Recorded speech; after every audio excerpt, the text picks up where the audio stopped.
পড়ো। এটা আমি কুকুর বানাবো মা। হ্যাঁ, আয়নের পায়ে ফোসকা পড়েছে, সেজন্য আয়ন জুতো পরতে পারছে না। না, ঈদের জুতো পরতে পারছে না, নামাজ পড়ে এসে পায়ে ফোসকা পড়ে গিয়েছে। রায়ান আসো, আমরা কাঁঠাল গাছে, এই যে ধান গাছের এদিকে যাই। আসো আসো আসো আসো আসো, চলো চলো চলো। দেখো কি সুন্দর ধান গাছ। আচ্ছা বাজি ফাটাবো, আসো। বাজি ফাটিয়েছিল, এখন না এখন না। মা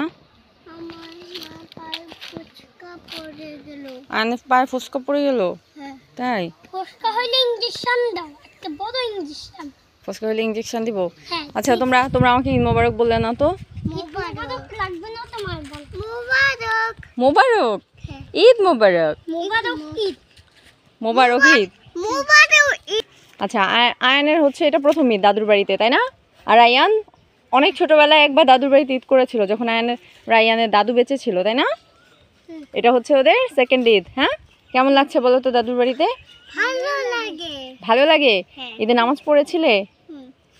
দেখো অনেক বড় গাছ। হ্যাঁ তাই তো, অনেক বড় গাছ। হ্যাঁ, দাদুর বাড়িতে চতুর্দিকে শুধু ধান গাছ, তাই না? অনেক সুন্দর লাগে না আব্বু?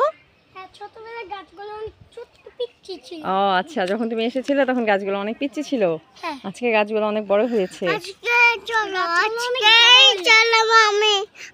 আচ্ছা, সবাইকে অনেক অনেক শুভেচ্ছা, সবাইকে ঈদ মোবারক আবার বলে দেই সুন্দর করে একসাথে। ঈদ মোবারক, ঈদ মোবারক, ঈদ মোবারক। আল্লাহ হাফেজ। আল্লাহ হাফেজ।